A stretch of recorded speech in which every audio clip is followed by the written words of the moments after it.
Bonjour, je suis Thomas de polysculpt.com et aujourd'hui je vais vous parler d'une technique pour évider vos modèles.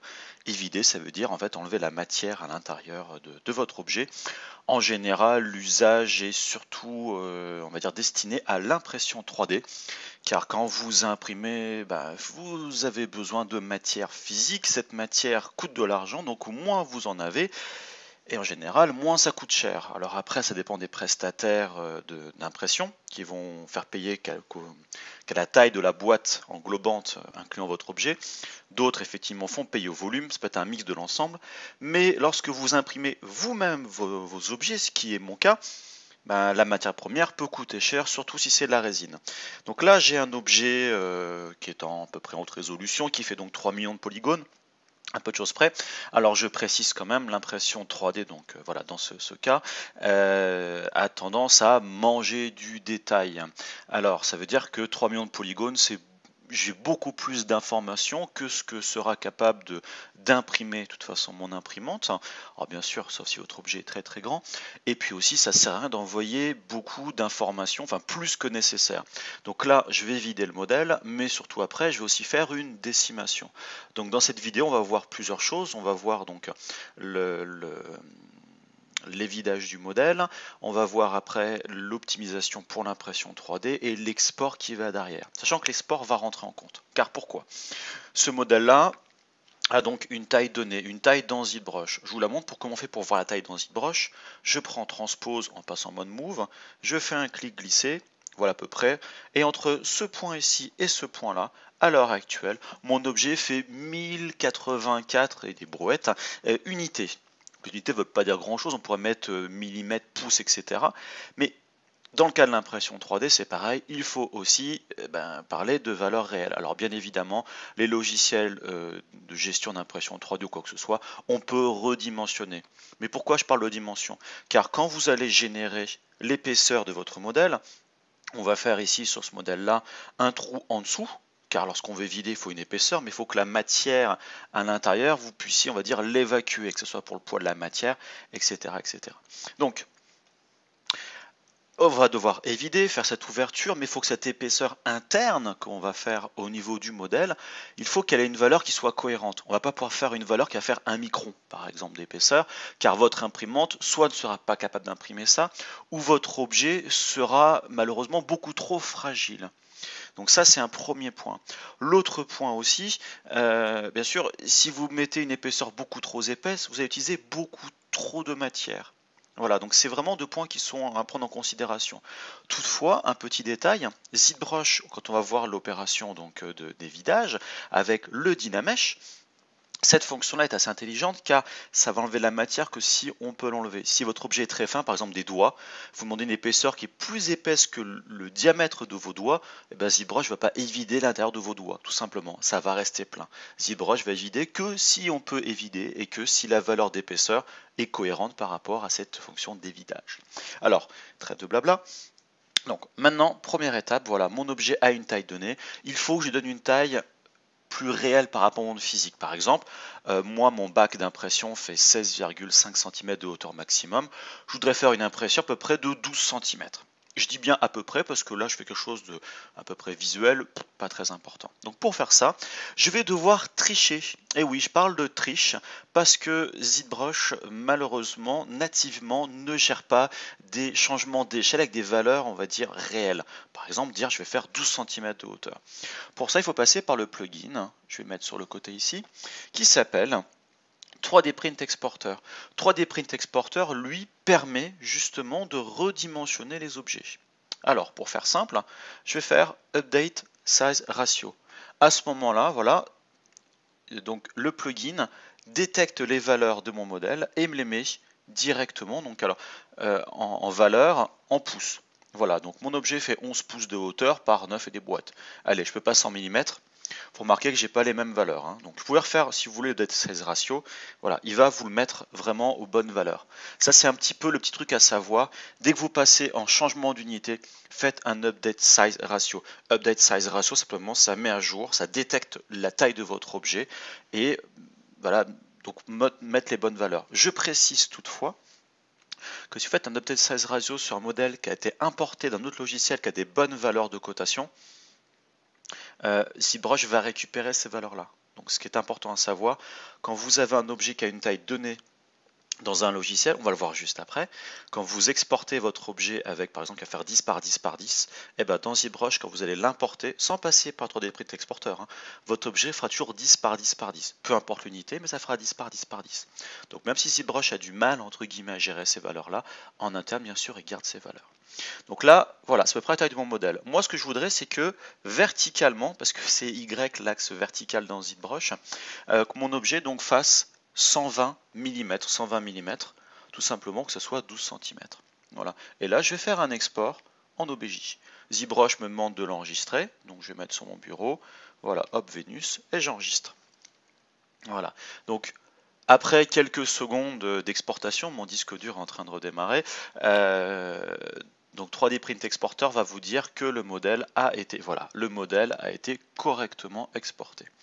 Donc voilà, c'est fait. Ce que je vais faire, c'est que maintenant, je vais repartir avec mon Polymesh 3D qui est la primitive de base, je vous rappelle, dans ZBrush, et je vais faire un import et je vais chercher ma Vénus. Alors, l'OBJ va être un petit peu lourd, car voilà, vous avez 3,26 millions de polygones qui sont des polygones, on va dire, bruts. Alors, je vais juste faire un test. Je reviens dans Update Size Ratio. Et voilà, vous remarquez que sur ce nouvel objet, je vous rappelle, j'ai pris un Polymesh 3D et j'ai importé par-dessus cette Vénus. Voilà, ça fait à peu près 120 mm. Alors vous remarquez, il y a une tout petit delta de valeur, car malheureusement, il y a quand même des valeurs un peu d'approximation. On se base sur une boîte englobante, il y a quand même un tout petit delta qui peut apparaître. Mais on se retrouve avec la valeur que vous avez derrière. Donc maintenant, dans ZBrush, je suis avec un objet qui a des valeurs. Regardez, je passe en mode. Voilà. Hop. Pardon, c'est pas Flore que je voulais mettre. Voilà, perspective. Sauf que si maintenant je prends transpose, je me mets entre le point de départ ici et le point d'arrivée, à peu près là, regardez, je me retrouve avec 119,25. Pourquoi 25? Parce que je l'ai mis à peu près à l'œil, je n'ai pas forcément accroché le point. Donc voilà, déjà maintenant, avec ZBrush, on n'a pas encore commencé à vider bien évidemment, mais vous voyez comment faire pour avoir des objets qui ont des valeurs et garder ces valeurs-là. C'est un peu de la triche parce que j'ai créé dans ZBrush, j'ai dû exporter et réimporter, mais comme je vous l'ai dit tout à l'heure, vous aurez créé cet objet-là dans un autre logiciel avec des valeurs, vous les auriez récupérées. Et là, vous voyez, transpose me donne ces valeurs, 119,25 unités. Si je veux mettre que ce soit des millimètres, préférence, vous avez dans, vous avez dans Transpose Unit ici, voilà, 7 units, et bien je vais mettre des millimètres et je fais entrer. Donc voilà, maintenant mon objet fait tant de millimètres. Alors pourquoi toutes ces opérations-là? Car bien sûr, lorsque je vais vouloir évider mon modèle, vous allez vous rendre compte que quand ZBrush est vide, il est vide avec des valeurs un petit peu à la louche. Sauf que après, il faut vérifier cette valeur à la louche, elle correspond à une valeur cohérente par rapport à votre impression.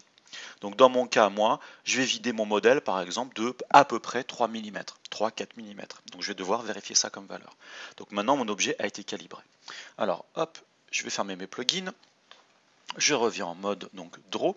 Et ce modèle-là, donc pour les vider, j'ai parlé tout à l'heure, il faut que je passe en Dynamesh. Le Dynamesh va être l'option qui va me permettre, la fonction qui va me permettre d'évider le modèle. Sauf que là, j'ai un modèle qui est brut de polygones. Si j'affiche le filaire, j'ai perdu les niveaux de subdivision en plus en exportant mon OBJ.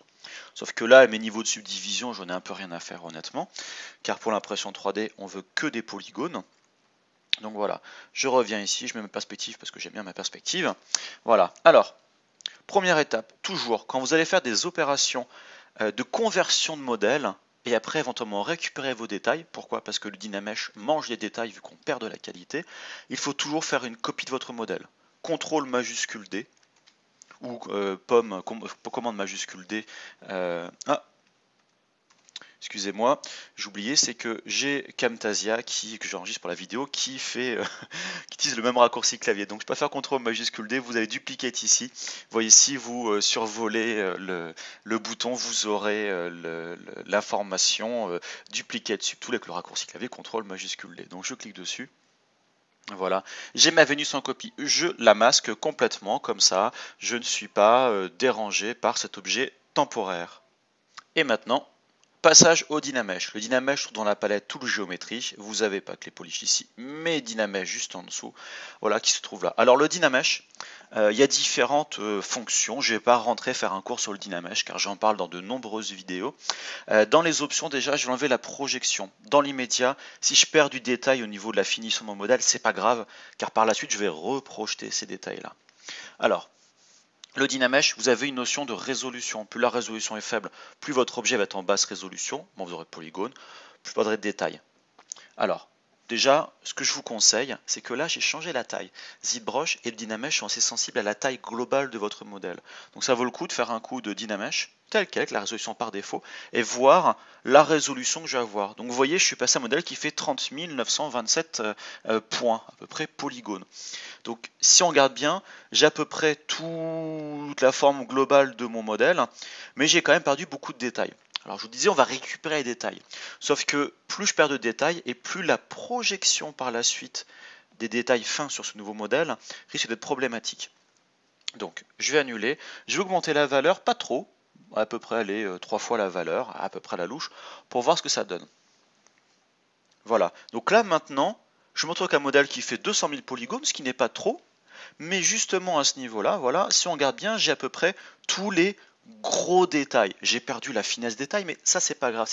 On va dire c'est le bruit, on va dire du détail. C'est vraiment les choses très très fines. Il n'y a pas grand chose. Donc pour moi, dans mon cas à moi, cette valeur de 328 me convient bien. À vous bien sûr d'adapter par rapport à votre modèle cette résolution-là. Pourquoi aussi il faut adapter?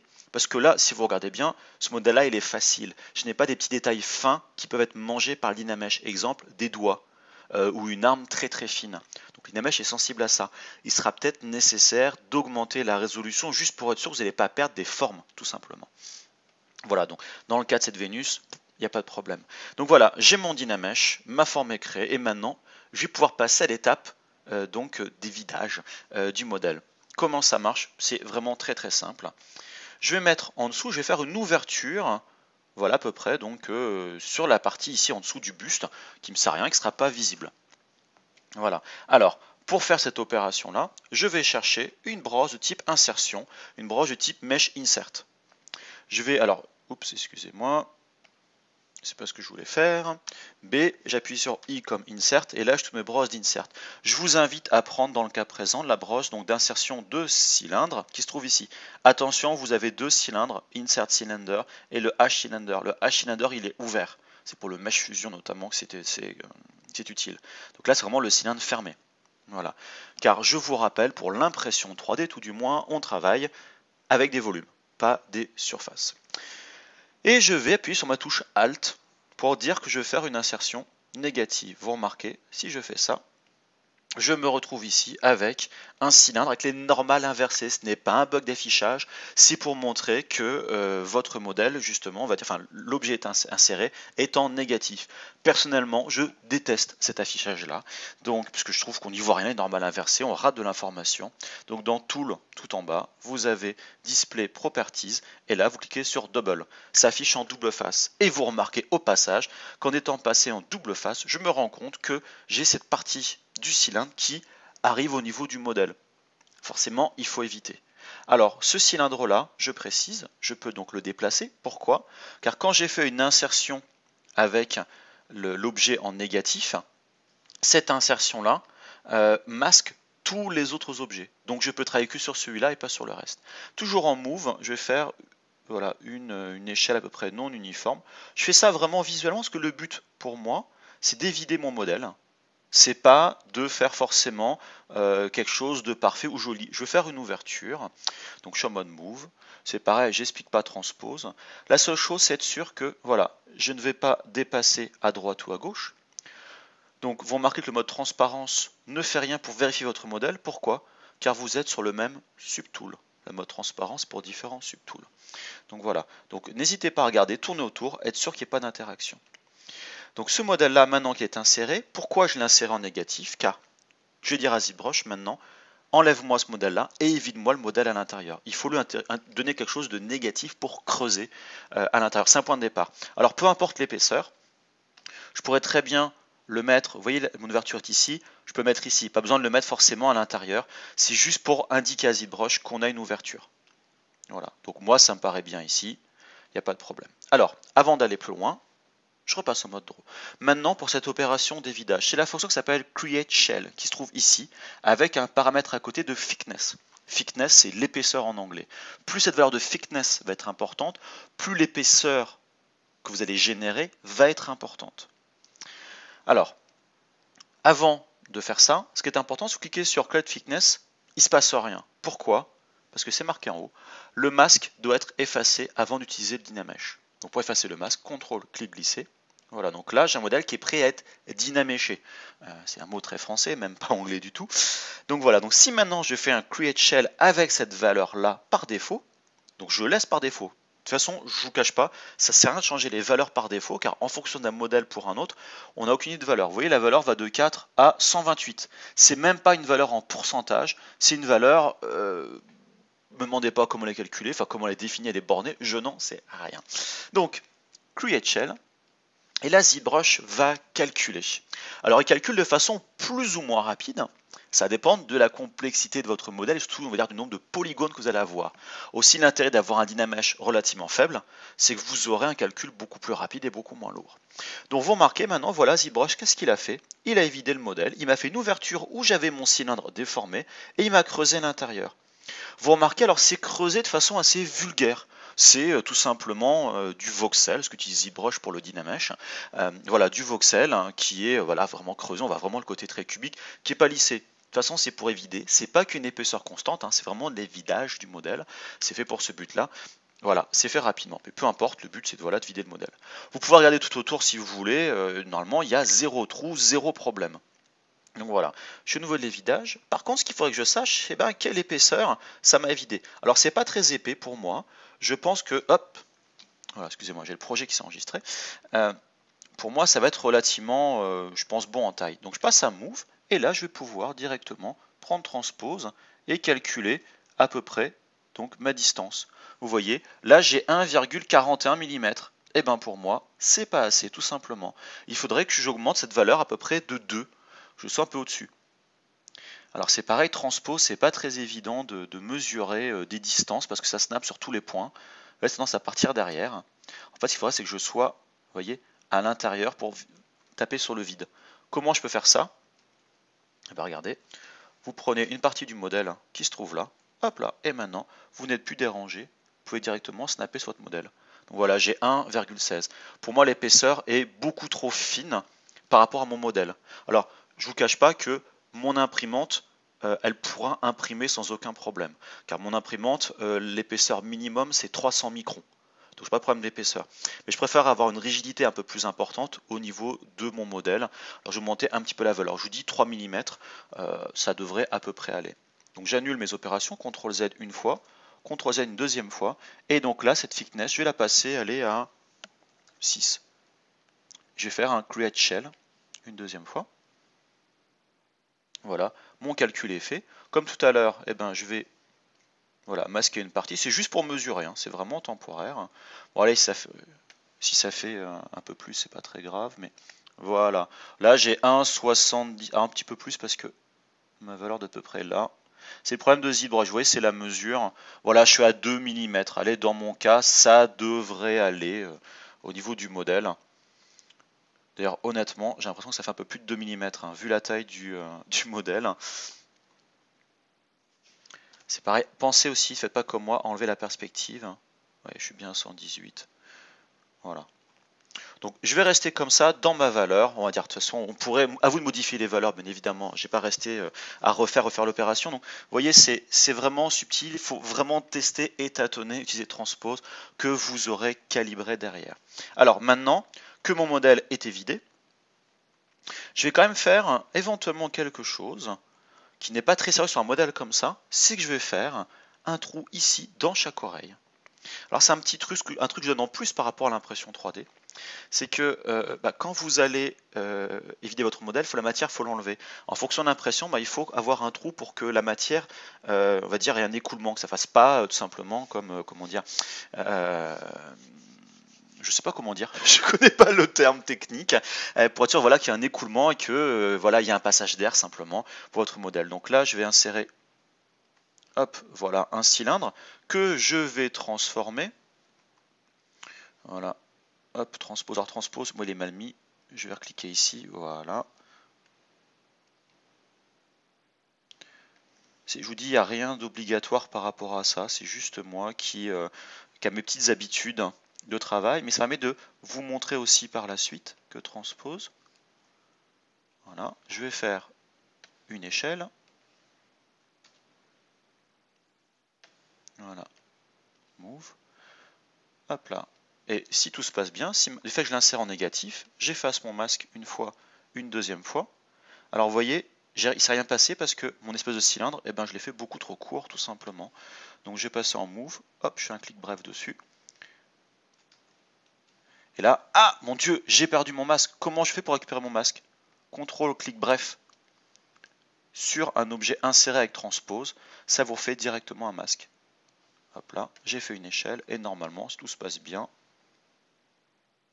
voilà, j'ai vidé. Sauf que j'ai vidé pas assez par rapport à l'épaisseur. Donc je recommence encore une fois. Hop, move. Allez, je vais le déplacer à l'intérieur.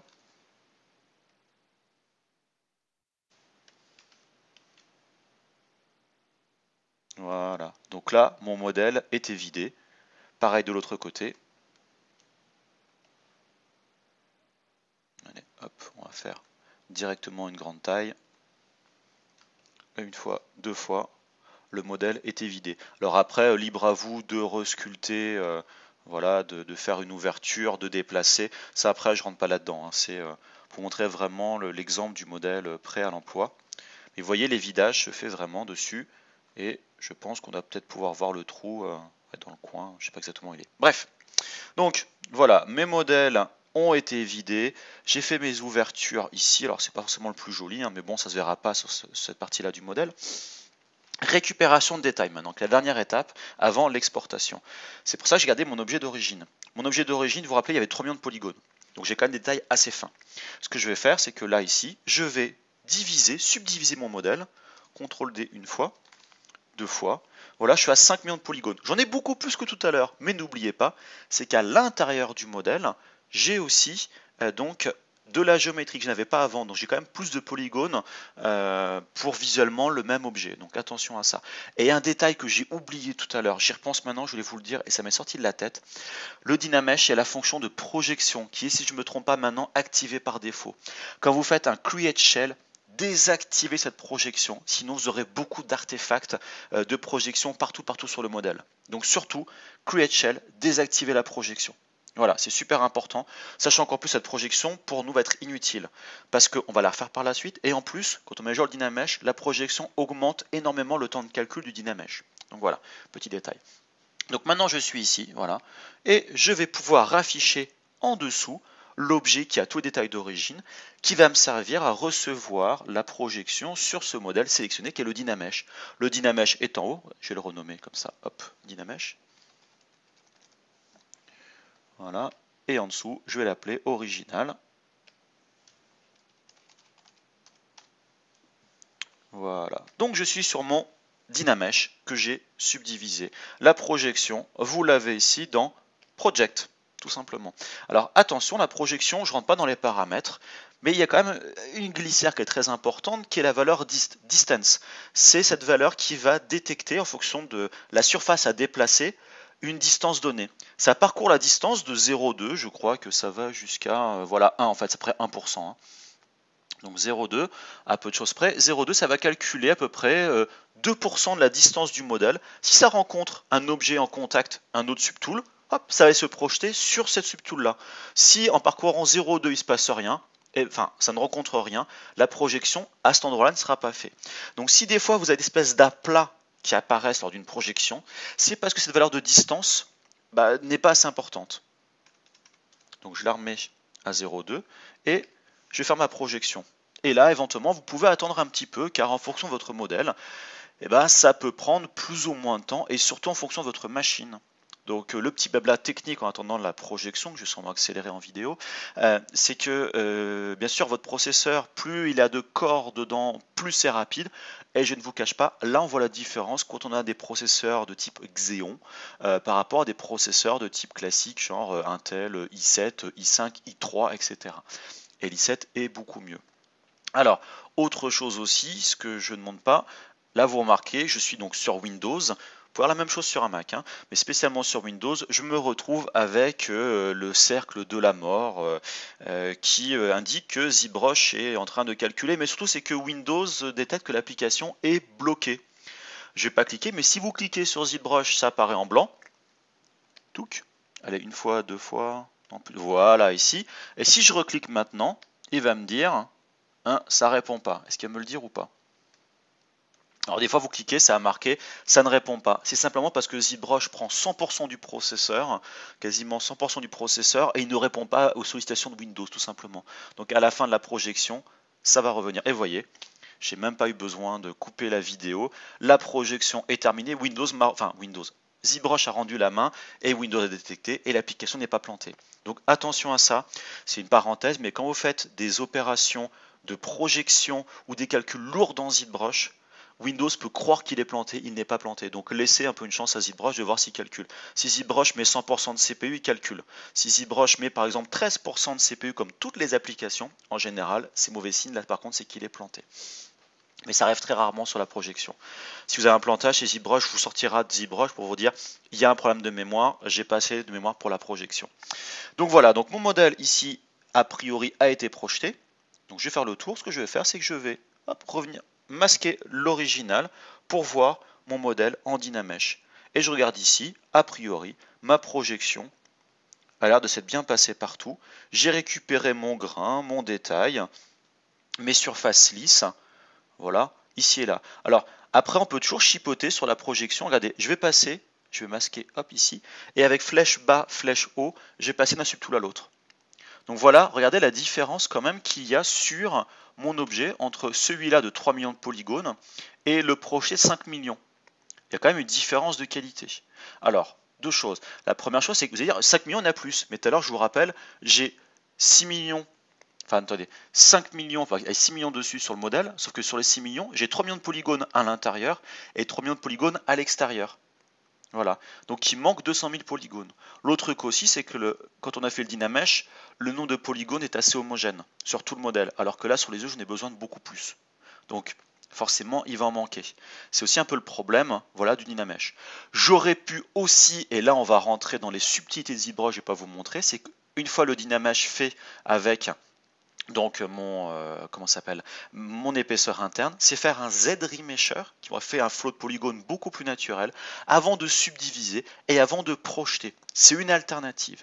Sauf que je ne vous cache pas, si je dézoome mon modèle, pour faire un modèle qui va faire 12 cm, ça va faire un modèle qui va faire cette taille-là par rapport à mon écran. Et encore, je pense que je suis un petit peu large. Si je prends sur mon écran d'ordinateur ma règle, voilà, ce que vous ne voyez pas malheureusement, bah là, sur l'écran, ça fait 14 cm sur ma Cintiq. Donc mon modèle imprimé va être plus petit, il va être grand comme ça. Donc même si mon imprimante est une imprimante haute résolution, j'ai pas du détail. Donc là, à ce niveau-là, honnêtement, j'ai largement de détail. Ça sert à rien d'aller plus loin. D'accord? Après, c'est en fonction de vos besoins, mais c'est très rare qu'une imprimante sorte des détails.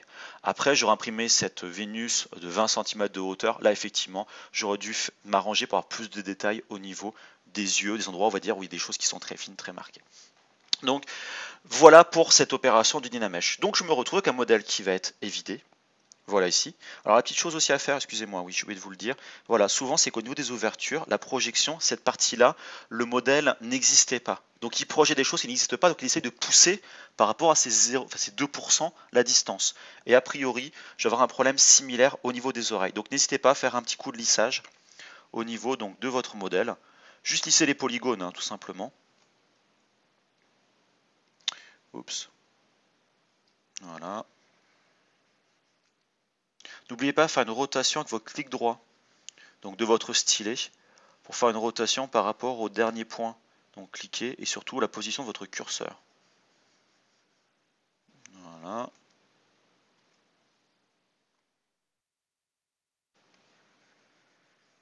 Donc un petit coulissage très rapide, très succinct.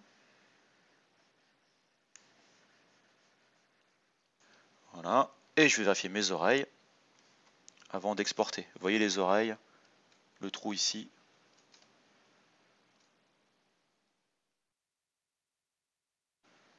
Voilà, ça va de l'agrandir. Pas forcément un gros trou, hein, c'est histoire d'avoir du passage pour la résine, ou les autres matières si nécessaire. Hein. Mais disons que mon impression c'est avec de la résine, et donc effectivement la résine étant liquide, il faut qu'elle puisse s'évacuer. Voilà. Alors petit conseil aussi, avant, quand vous avez vidé un modèle, voilà, comme ça ici, n'hésitez pas à dire, oups, excusez-moi, ah mon dieu, fichtre, diantre, j'étais resté en Dynamesh. J'annule l'opération, j'enlève mon Dynamesh qui ne me sert à rien. Donc voilà, ce que je voulais faire, c'était masquer la moitié du modèle. N'hésitez pas à voir, quand vous êtes à l'intérieur, s'il n'y a pas des choses qui pourraient poser problème lors de la projection. L'épaisseur étant assez importante, vous voyez, mon épaisseur ici, elle fait, donc là, 2 mm à peu de choses près, je pense qu'à mon avis, elle fait un peu plus ailleurs. Mais mieux vaut quand même avoir une épaisseur un peu trop épaisse que pas assez, et de vous retrouver avec des problèmes justement de casse ou ce genre de choses. Vous gagnez quand même beaucoup de volume. Hein. Vous voyez, par rapport à un modèle plein et un modèle évidé, c'est quand même assez important. Donc voilà, donc mon modèle maintenant ici a été évidé, optimisé, etc. au niveau donc de l'épaisseur, du volume, etc., etc. Je vais donc passer à l'opération d'exportation. Avant de l'exporter, il faut que je fasse une décimation pour enlever des polygones. Car si mon imprimante, je l'injecte 5,8 millions de polygones, elle va s'étrangler. Donc maintenant, il ne me reste plus qu'à faire... oups, je ne suis pas au bon endroit, excusez-moi, Z plugin, j'ouvre les plugins. Sauf que je vais aller chercher mon décimation de master. Décimation de master. Décimation de master, j'en ai déjà parlé à de nombreuses reprises. J'ai d'ailleurs une vidéo qui ne parle que de ça si mes souvenirs sont bons. Première étape, je fais un pré-process current. Pré-process current, ça va simplement analyser mon modèle de 100% de qualité jusqu'à 0%. 100%, il y a tous les points qui composent mon objet. Et à chaque pourcentage qui va enlever, ça va enlever un point. Enfin, pas un point, mais on va dire chaque petite opération, ça va enlever les polygones, les points les uns après les autres, jusqu'à arriver à ce qu'il n'y ait plus que 3 points, tout simplement. Et ça va créer un fichier temporaire qui va en fait être lu par la suite. Donc par ZBrush pour me dire voilà, je voudrais 250 000 points. Et bien il va aller chercher à quoi correspond le modèle à 250 000 points. Donc ce fichier temporaire peut être relativement gros quand même, je précise. Il sert voilà justement à être un cache tout simplement de votre modèle. Petite parenthèse, vu que je profite du temps de calcul, décimation de master est une application, je dis bien une application, 64 bits. Donc si vous avez de la mémoire, si votre modèle dans ZBrush peut le charger, peut travailler avec normalement, sans aucun problème. Décimation de master peut travailler avec. Si Décimation de master vous dit qu'il y a un problème de mémoire, c'est simplement parce que votre ordinateur n'a pas assez de mémoire et que ZBrush prend de la mémoire. Décimation de master aussi, le modèle est trop gros, plus Windows, plus etc. Vous voyez, Reordering est en train de faire le fichier de cache et mettre tous les points les uns après les autres pour avoir un fichier bien optimisé. Alors on attend encore un petit peu. Voilà, il écrit le fichier sur le disque, il fait quand même souvent plusieurs centaines de mégas, hein, ça peut aller assez vite sur votre modèle. Voilà, c'est fini. Donc cette opération de pré-process current, vous la faites une fois pour toutes sur le modèle. J'insiste bien, parce qu'après on a les valeurs de décimation. Je voudrais par exemple aller, on va mettre 200 000 triangles, c'est des polygones, des quadrangles ou des triangles, hein, je précise. Donc decimate current, pour dire voilà, je voudrais décimer cette valeur-là. Decimate current. Voilà, donc en train ZBrush, je suis en train de lire le fichier temporaire, et il m'a fait la décimation. Vous remarquez ici, bah, a priori pour moi, tout a l'air ok. Si je zoome, on se rend compte que j'ai perdu du détail, vous voyez, par rapport à avant. N'oubliez pas, en fonction de votre modèle, vous voyez, il va être vu à cette distance-là, mes surfaces devraient être fines. Alors, mon imprimante étant quand même assez précise, à 25 microns au niveau de la résolution, moi, clairement, je manque de détails. Après, vous imprimez pour une impression de qualité standard, par exemple chez Sculpteo, le plastique standard, cette résolution-là sera largement suffisante. Vous imprimez avec le plastique haute résolution de Sculpteo, par exemple, ce ne sera pas assez. Donc moi, je sais que je vais passer à aller au moins à 600 000 triangles, décimètre current. Vous remarquez, je clique sur décimètre current. Vous avez vu maintenant la différence de qualité? Je me retrouve à peu près comme avant. Je n'ai pas refait un pré-process current, j'ai juste fait décimètre current. D'accord. Donc là, je me retrouve avec un modèle qui fait donc 300 000 points. D'accord. Pourquoi 300 000? Je dis ouais, 600 000 polygones, c'est des points, je vous rappelle. Quand vous avez des quadrangles, nombre de points à peu près égal au nombre de quadrangles. Quand vous avez des triangles, ça fait la moitié. Donc voilà. Donc 600 000, allez, je vais mettre 800 000 parce que je suis un guerrier et que je connais mon imprimante, qui peut le plus, peut le moins. Voilà, mais par rapport à avant, oui, je me retrouve avec 400 000 points. Donc ce qui est largement suffisant. J'ai un modèle qui est précis, voilà, qui va être, voilà, j'irai prêt à travailler. Alors, remarquez pour la vidéo d'introduction, j'ai parlé donc juste d'évidage du modèle. Finalement, je parle de beaucoup plus de choses. Je vais étendre un peu la vidéo, vous parler d'un autre logiciel après qui s'appelle NetFab par rapport à l'optimisation du modèle. Et je vais vous lancer ça dans mon modèle d'impression, mon logiciel d'impression pour la forme web. Comme ça, vous aurez vraiment le pipeline complet pour de l'évidage, pour de l'impression 3D. Donc mon modèle pour moi est décimé, il me va très bien. Je repasse maintenant dans donc 3D Print Exporter. Et là, a priori, ma taille est bonne. Par sécurité, je fais toujours un update size ratio. Voilà, on va voir ce qu'il me calcule. Hop là, vous voyez, il m'a changé ma valeur d'unité. Ne me demandez pas pourquoi. Des fois, il me fait ça. Je fais un aller-retour, voilà. En fait, si vous avez ce bug, c'est un bug qui va être corrigé, je vous précise.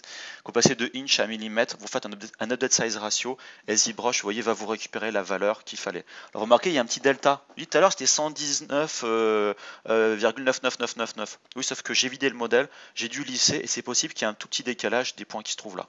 D'accord? Alors maintenant, mon modèle fait la bonne taille en millimètres. Je vais faire un export STL. Voilà.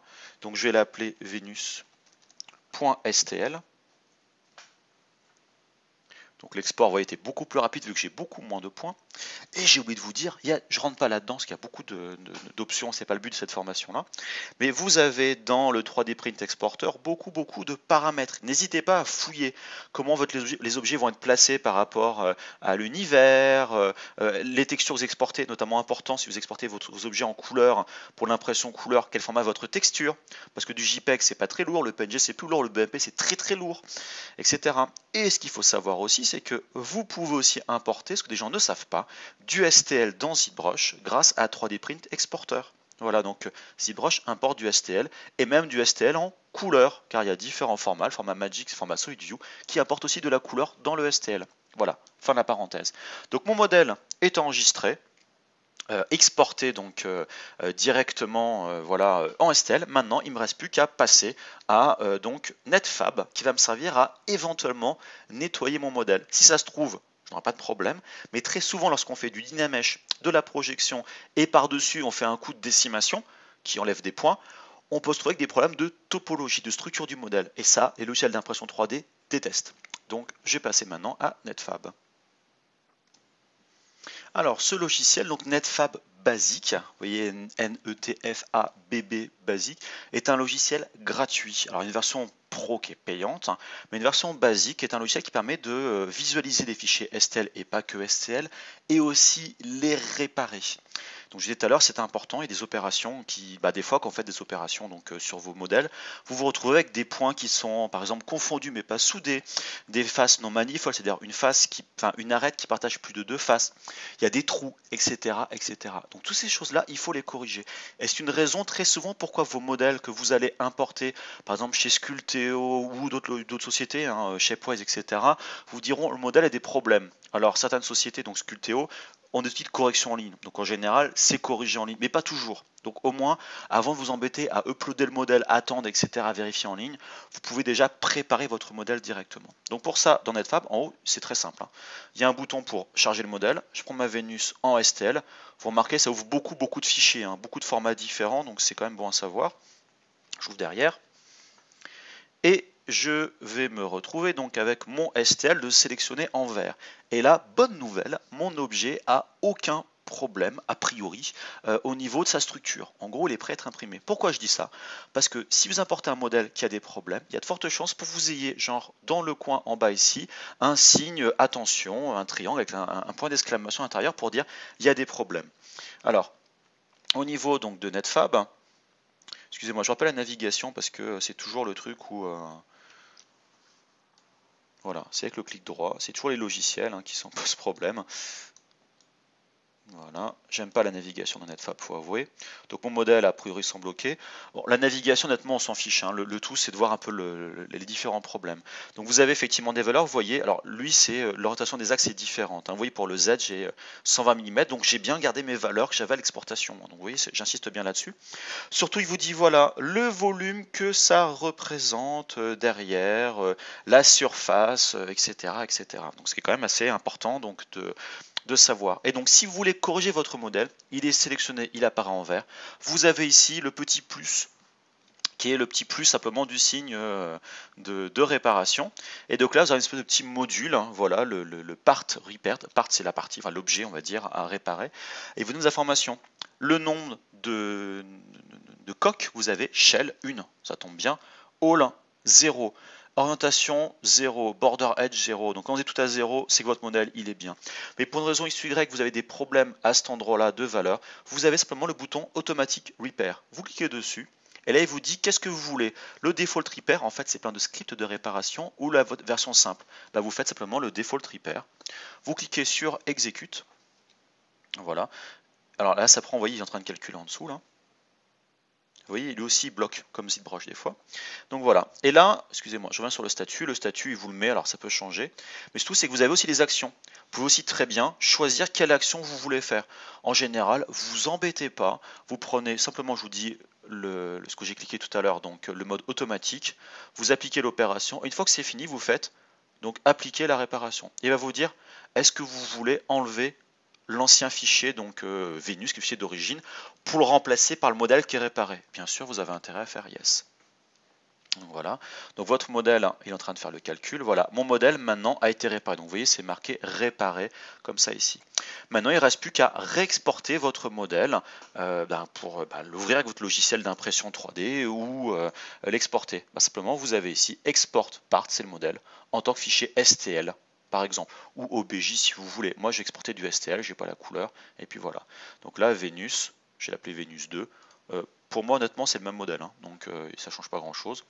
Vous enregistrez, et vous pouvez quitter après donc NetFab. Alors ce qui peut arriver quand même, c'est qu'à l'enregistrement, ils vous disent qu'il y a éventuellement des surfaces qui ne sont pas soudées, et vous proposez de les souder avec la valeur par défaut. Vous faites OK, vous dire soudure corrigée, ça m'arrive quasiment à chaque fois. Là, j'ai de la chance, mon modèle n'a pas de problème, mais des fois il vous met comme ça justement cette information-là. Vous cliquez donc, voilà, corrige-moi ce problème-là à l'exportation pour le STL, parce qu'il y a une valeur de tolérance pour le STL, et il va le corriger directement. Voilà, donc en général, il n'y a pas de problème, et NetFab marche globalement très bien. Il n'y a pas que NetFab, mais moi c'est un produit que je trouve très pratique, donc voilà, je l'utilise, je trouve le plus efficace et le plus simple. Je quitte NetFab, que non, j'enregistre pas ce truc-là, et j'ai derrière Preform. Alors Preform, c'est mon logiciel qui sert à gérer mon imprimante, donc la Form One. Je vous invite à voir mon test sur mon blog sur polyschool.com si vous voulez. Donc mon imprimante, le logiciel qui va gérer le modèle, gérer le bac, gérer les supports, etc., etc. Alors je rentre pas dans le logiciel parce qu'il est spécifique à mon imprimante.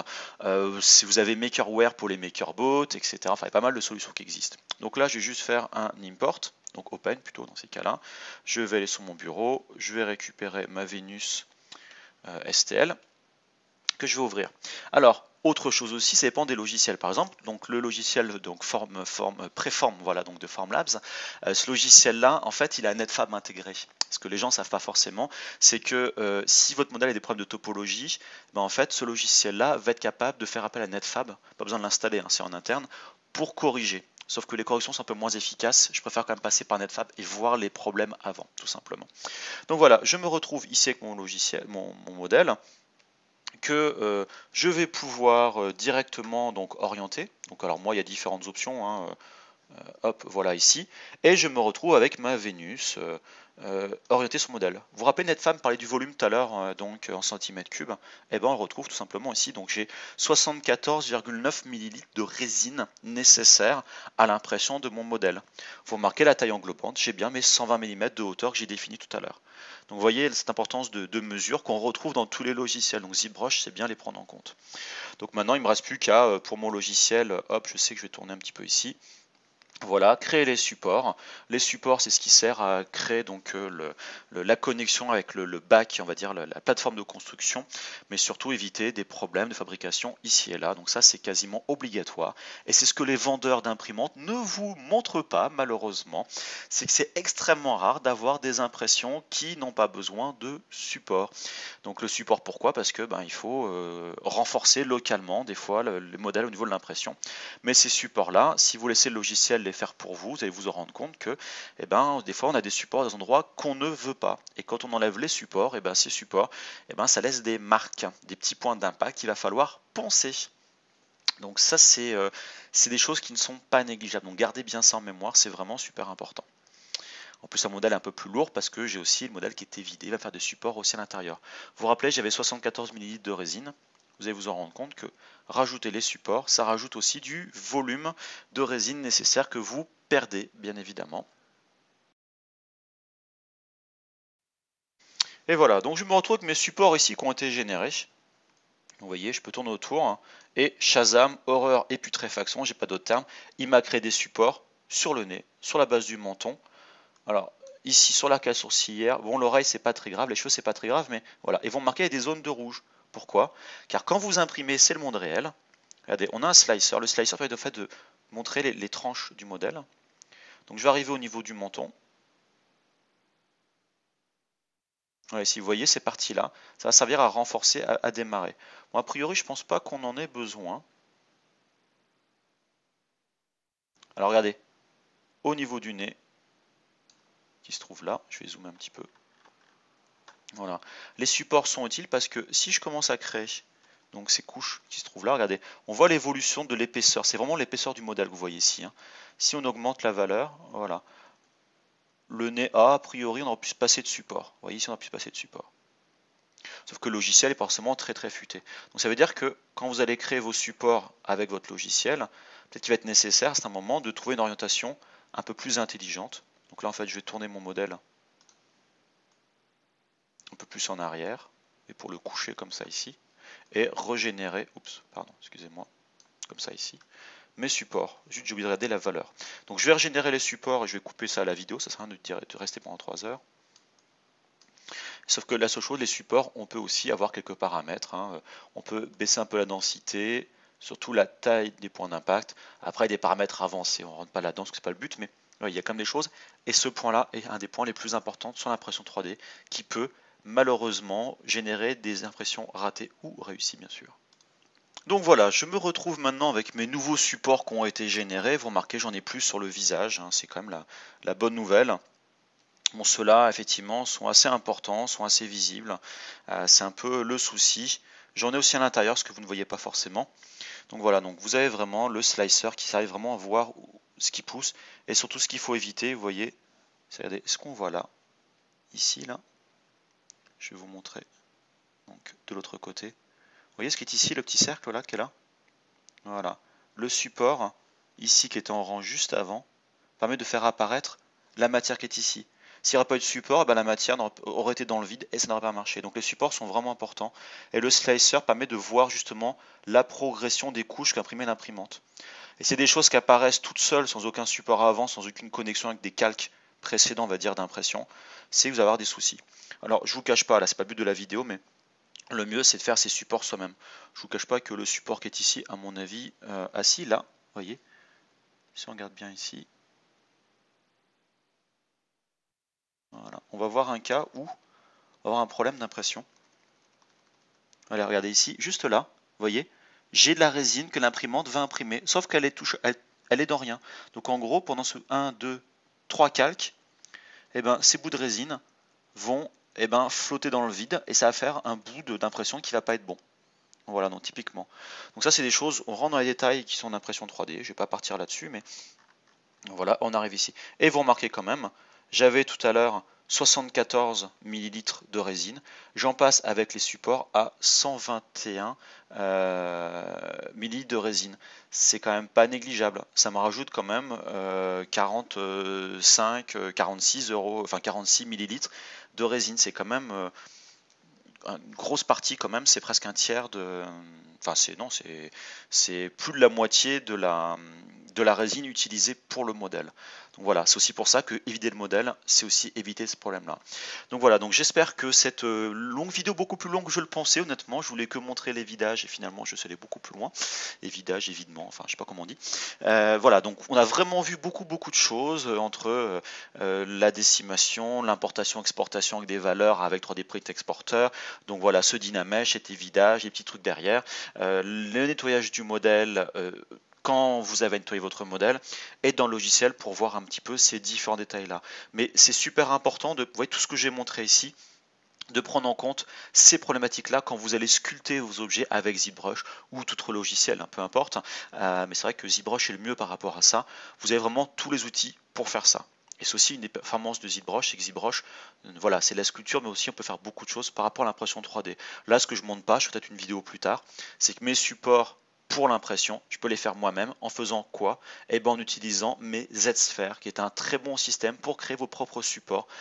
Voilà, avec ZBrush. Donc en tout cas, ben, merci beaucoup d'avoir écouté cette longue vidéo jusqu'au bout, dédiée donc en partie à l'impression 3D avec ZBrush, Netfab et donc dans mon cas présent Préform pour mon imprimante. Et ben n'hésitez pas à poser vos questions sur l'impression 3D sur mon blog, sur 3DVF, sur ZBrush.fr. Et à très bientôt pour d'autres vidéos sur la 3D avec ZBrush et d'autres logiciels. Merci, à bientôt, au revoir.